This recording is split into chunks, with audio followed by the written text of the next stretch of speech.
Feedback भी ज़रूर लेंगे कि लोगों को जो उनकी समस्याएं हैं जो यहाँ सुनी गई हैं उनका निस्तारण हो रहा है या नहीं। उत्तर प्रदेश में माननीय योगी जी की सरकार है जिसमें महिलाओं को सशक्त करने का हर संभव प्रयास किया जा रहा है। डरने की ज़रूरत नहीं है, अपने हक की लड़ाई लड़ें और हर तरीके से शासन और प्रशासन उनकी सहायता के लिए सदैव खड़ा है। ये पुरुष आयोग नहीं बनाया गया है, महिला आयोग बनाया गया है कि किसी महिला के द्वारा किसी पुरुष को उत्पीड़ित ना किया जाए। मारपीट ऐसे बहुत सारे मामले हैं जो हम लोगों ने देखे और उसमें उनके परिवार को बुलवा करके हम त्वरित कार्यवाही का भी आदेश दे रहे हैं। कार्यवाही की जाएगी, कंसर्न डिपार्टमेंट को हम उनका केस फॉरवर्ड करेंगे और उसका फीडबैक भी ज़रूर लेंगे कि लोगों को जो उनकी समस्याएं हैं जो यहाँ सुनी गई हैं उनका निस्तारण हो रहा है या नहीं। सशक्त होने की ज़रूरत है। उत्तर प्रदेश में माननीय योगी जी की सरकार है जिसमें महिलाओं को सशक्त करने का हर संभव प्रयास किया जा रहा है। डरने की ज़रूरत नहीं है, अपने हक की लड़ाई लड़ें और हर तरीके से शासन और प्रशासन उनकी सहायता के लिए सदैव खड़ा है। देखिए, असमानता शायद कहीं ना कहीं रही, तभी महिला आयोग की ज़रूरत पड़ी। ये पुरुष आयोग नहीं बनाया गया है, महिला आयोग बनाया गया है।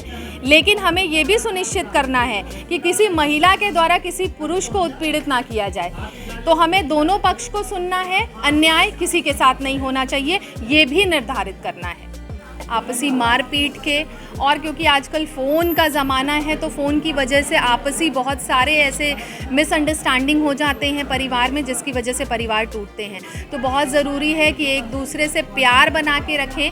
अगर कोई कन्फ्यूजन है तो बात से उसको दूर करें, क्योंकि विवाद से चीज़ें ख़राब ही होती हैं, अच्छी नहीं होती हैं। तो हमारा ये एक संभव प्रयास है कि यहाँ पे हम लोगों को बिठाएं, उनको समझाएं, उनके घर परिवार को भी हम लोग इसीलिए बुला रहे हैं कि हो सकता है हमारे प्रयास से किसी का परिवार बच जाए। और सच में अगर किसी को बहुत ज़्यादा दिक्कत है, सच में पीड़ित है और वो अलग होना चाहती है, तो उसके लिए भी हम तुरंत कार्यवाही कर रहे हैं, निर्देश दे रहे हैं।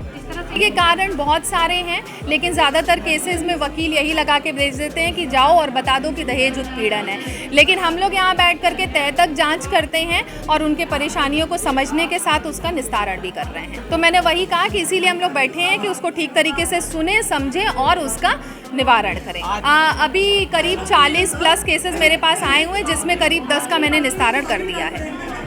अपनी शक्ति का रूप है, अपनी शक्ति को पहचाने और अगर आपके ऊपर किसी भी तरीके की प्रताड़ना हो रही है तो शासन और प्रशासन की मदद ज़रूर लें।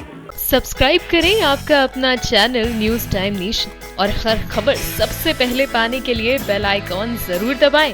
और हाँ, खबरें पसंद आ जाएं तो लाइक और शेयर करना ना भूलें।